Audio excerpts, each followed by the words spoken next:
Hi, my name is No Shirt, I'm your name is Se7en, and this is a Spurs video podcast. I don't know if you can see this, but this is my Mind shirt.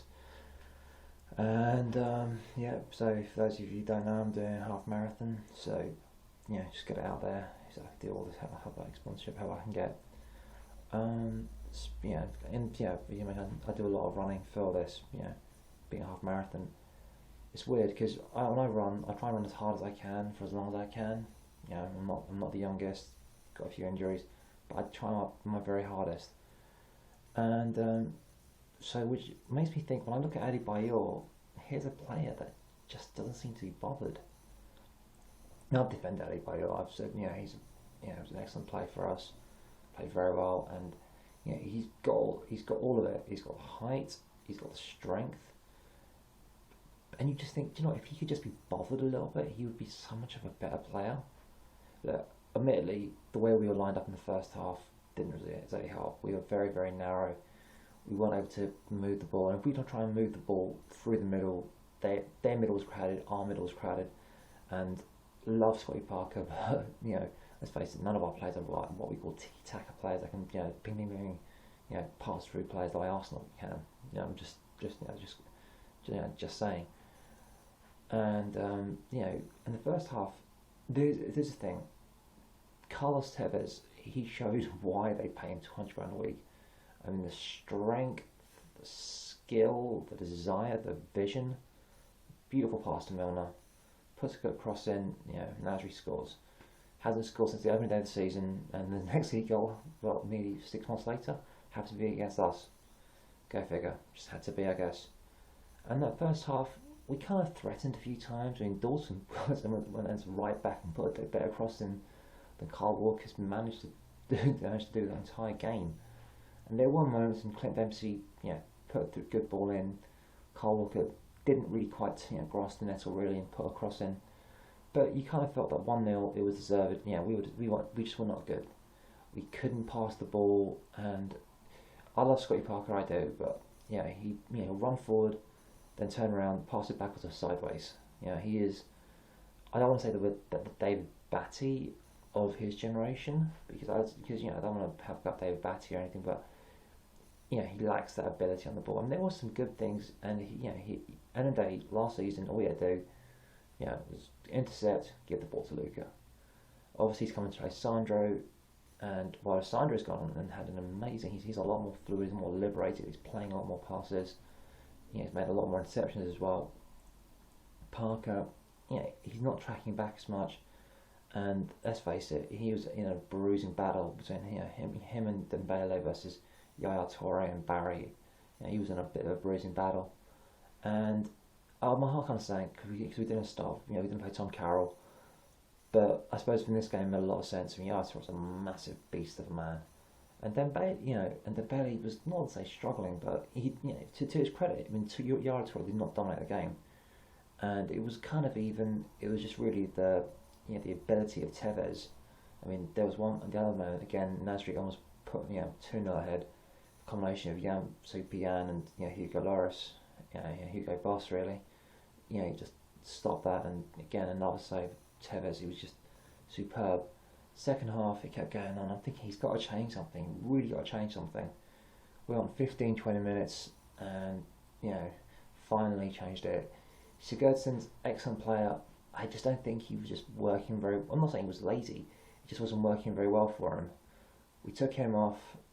Put in Lewis Young. Young Lewis Holtby, and put on for Scott Parker, Tom Hudson. Now, Tom Anderson is nowhere near going to put them out off the ball work, let's say, Scott Parker. And I have people say, oh, you're a Tom Anderson. I'm not a hater. I'm just saying, for him to play his game, he requires time and space on the ball. In the Premier League, you're not going to be given that. But for some reason, they didn't close him down a lot. Now, I don't know whether Tom Hudson was increasingly sprightly. I did watch the game. There was obviously for the Bale goal, a good run and pass, but, the energy that given to by Lewis Holtby, and Lewis Holtby put his foot in, was tackling, was very tigerish, and then Bailey was a lot more further forward. That changed the game a little bit. We were able to take the game to them, so because you had two very willing runners in front of Holtby, you could say it was a 4-3-3. For me, it was more like a 4-1-2-3. One way we were attacking at times.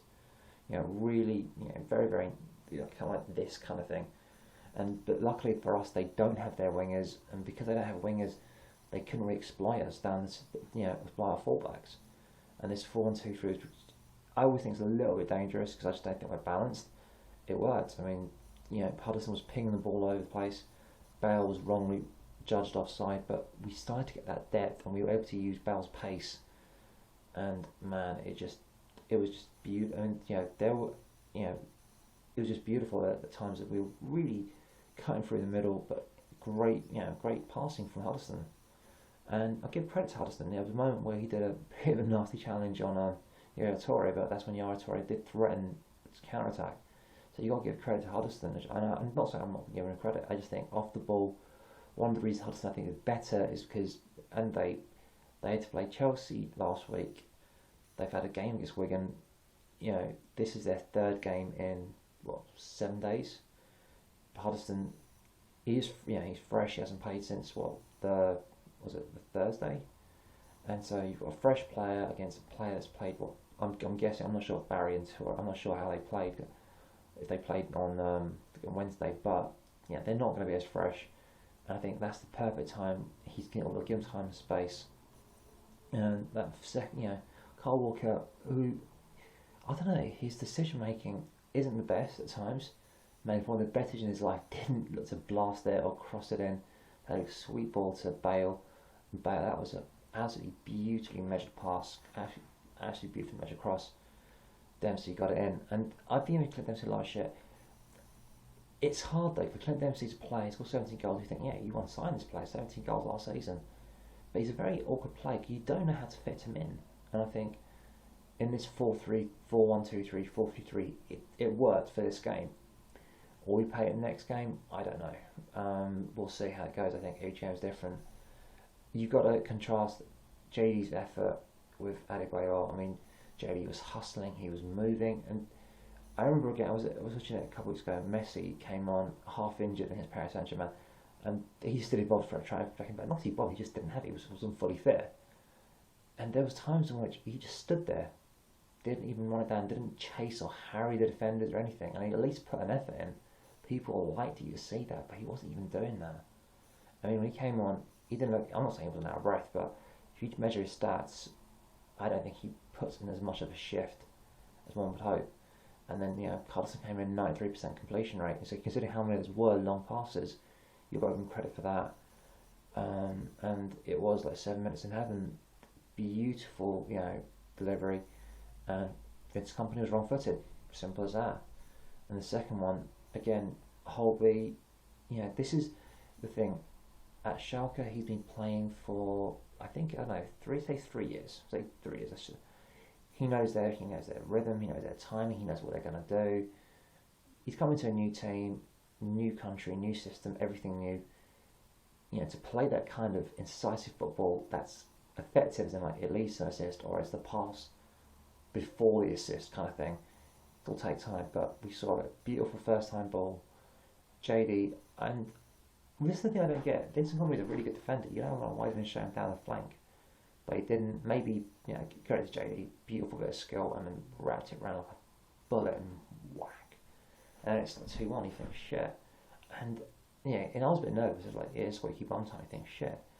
But I'll say this, and nobody will believe me, but I actually said, you know what, I think we can get, I just thought, I had a strain we actually would get 3 goals, Man City. I actually mistakenly thought that Adebayor would actually do something about it. So wrong was I, but I just thought, there's something about, I just thought we can get 3 goals. And then, beautiful run and pass, and, beautiful again. Bale cuts in, and it's just amazing. And credit to AVB, I mean, he did, I can see why he played the formation he did. It's not a formation I would have agreed with, but he recognised it needed to be changed, and he changed. But this is the thing. One thing we are similar to Man United, we don't give up. We really keep going on and on and on. Because obviously we're out of the Europa League. This is the only thing we've got left, which is our main priority anyway. And the Man City, I don't know. It's really weird. It's as if I don't know, they just turned out. I'm not saying they're mercenaries or anything. I think got that desire, but there's something. It just wasn't so. You just thought, why are they not? They're not really putting that shift in. There's no one really making that extra effort. I'm not saying they saved themselves for that FA Cup final. Obviously, they've got a 5-point gap over Arsenal. I very much doubt they're going to fall out second, but you just didn't see them really. They thought, well, this game's gone at 2-1. You just thought, I'm not saying they switched off, but I don't really see them really putting that effort in there. And I just felt they really struggled. And bam, it was 3-1. And you've got to give credit to Hugo Lloris. I mean, I'm not going to do the player ratings. I mean, there's loads of good videos. Tottenham Live weblog. Gareth's going to be doing some as well. But it when you look at that, you just think, man, I was shitting myself at first, but we absolutely, it was like 7 minutes in heaven. We fucking roasted the champions, and it was awesome. It was just unbelievable. And why can't play for 90 minutes?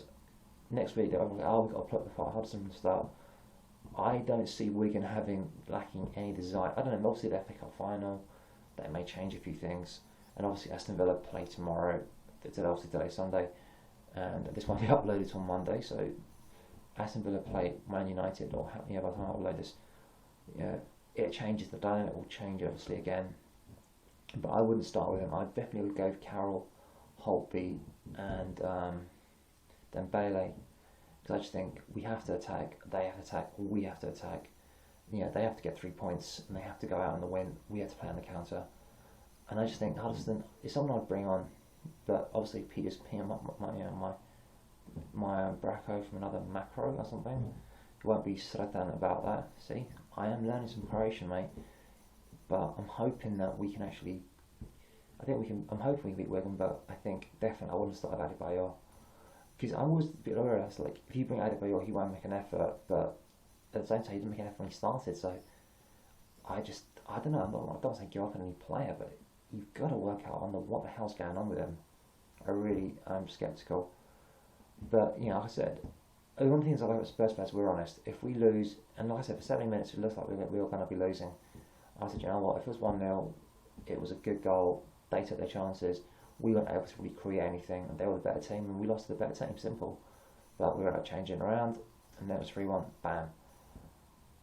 So you want, you don't want to, you want to win fair and square. And which brings me on to the Liverpool-Chelsea game, and it's something that some of us have been talking about, would we take Suarez if given an opportunity?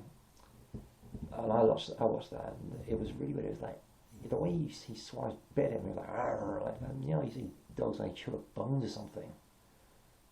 It really, it was not very nice, and you just think, first of all, obviously I'm glad that the result went our way. It didn't go all the way our way, but they're only a point ahead, so hopefully we can make up on that.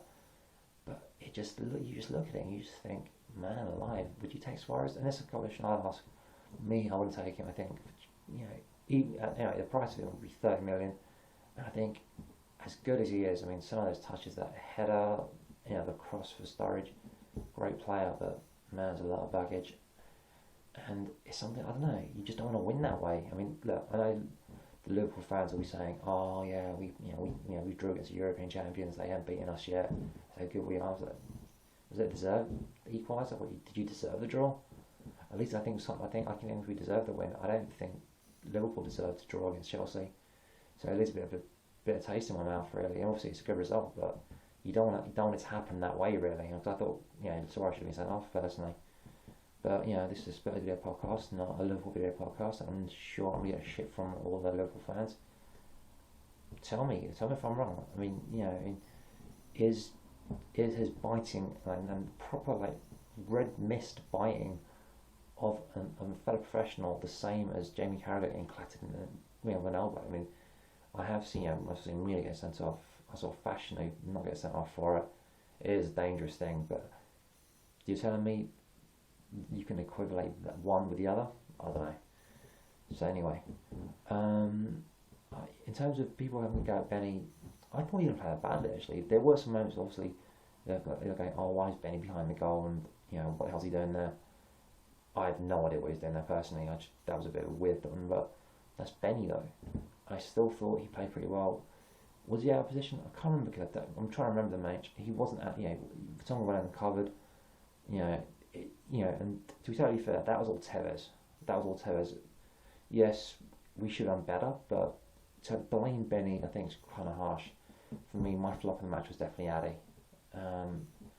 Man of the match for me was Gareth Bale.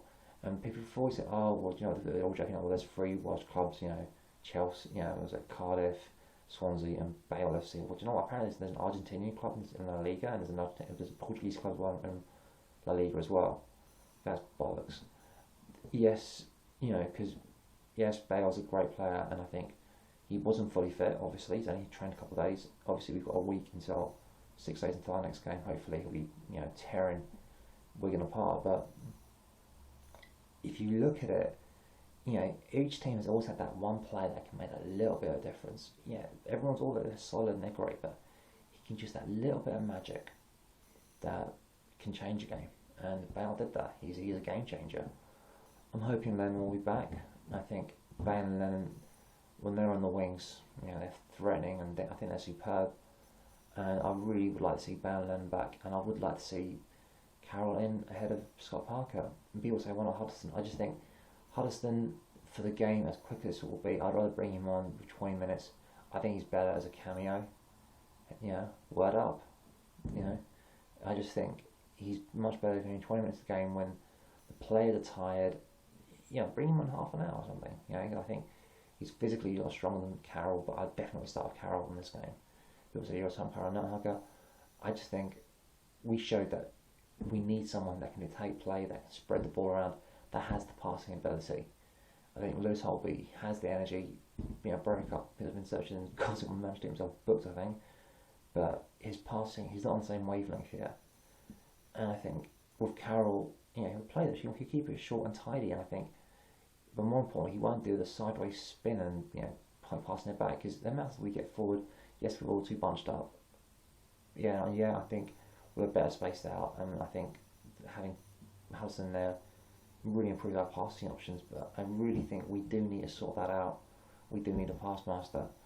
Going to give a shout out to Alan Leeds. He's been posting quite a few things on my last couple of videos, so I appreciate that. Thank you. Super Spurs 112. Major Hank, look forward to hearing from you, buddy. What I was about to see, Eggsy, dude, I miss hearing your comments. Sadly, there is no Jez, and there is no Dom, and there's no Kevin, but that's because my computer's on the blink, and I'll be getting a new one soon, so therefore I'll be back on Skype. But like I said, if you want to be on this YouShubes, just give me a shout. It's open to anyone really. And that's it really. Please click on the ad links if and when they appear. And here's a thought. I really think here's one thing that's before I sign off. Obviously, Arsenal play Man U next week. That's a massive game for us.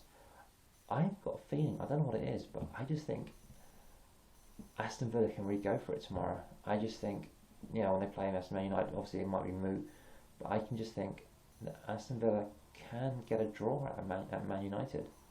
And I'm not saying, obviously, it won't make a huge difference. I mean, Man City can probably get a crumbling, losing, I don't know how many, next week as well, but I think then I'm hoping that a Man U versus Arsenal, it won't be as a redundant game. I'm not saying that, obviously, Alex Ferguson will not allow any player not to give his full effort, but let's face it, Man United, when they won the league, they played West Ham, was it 2006, 2007, and that season, and they lost 1-0 to a Tevez goal. Let's face it, they didn't really put a huge amount of effort really, because you're not going to. You're not playing in the World Cup. You're not. You don't get injured. You don't. Lose 3 months, and no, they lost. And I just don't. I'm hoping that Man United draw on the Monday night game, which I severely doubt. But then again, who'd have thought Man United would have lost to Blackburn? And I'm hoping Aston Villa, they're fighting for their lives here. All right, Wigan are 3 points behind, but I think Aston Villa will want to put some clear daylight between them and Wigan. And who knows, if Aston Villa on 37 or 35, Wigan can seriously be demoralised, and they'll be fighting for their lives. So that'll be a tough game for us, but that's what you do. It's never going to be easy, and you have to give it your all, and hopefully we'll do.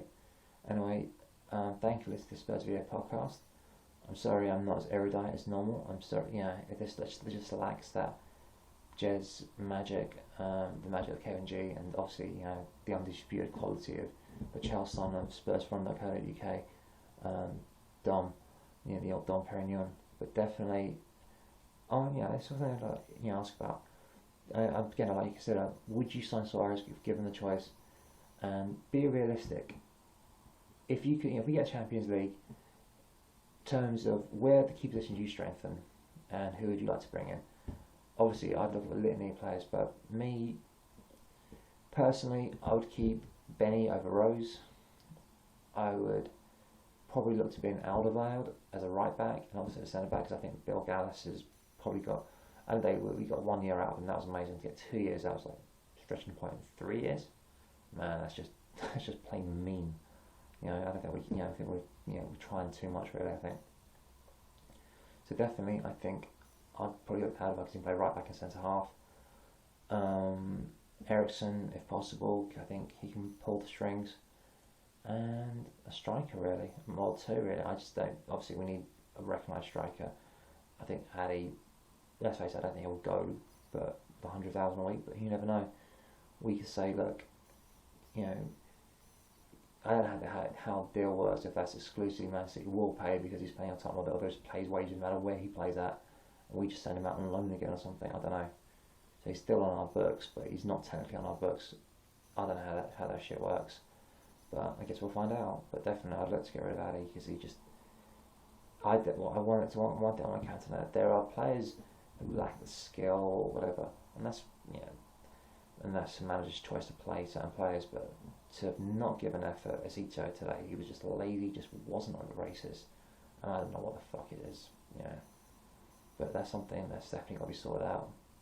So definitely as a striker, obviously believe me, I'd love Lewandowski or Cavani, but I think what will happen is if we get Champions League, and that's a big if. Well, after Lewandowski and Cavani make their moves, if they do, I think definitely Lewandowski. Well, I'm not sure about Cavani. Then the players that will be dislodged or thrown out, I think that's who we can pick up. But definitely, right back, left back. And people say, "Oh, I've got Zeke Fries." I'm not saying he's not a good enough player, but I think he is good. But I definitely not saying Luke Shaw, 17, 6'1". He can really fill out. Could be our Gareth Bale in a few years. You never know. Alderweireld, Ericsson, maybe a couple of strikers. One like a target man, and possibly that Korean lad. Again, he's skillful, he's exciting, and obviously the Korean market's huge. Not that I think we should sign a player just because to attract an overseas market. We all know the bad experiment that was Toda. Anyway, sorry for going on, and as always, thank you for supporting this. And as always, come on you Spurs.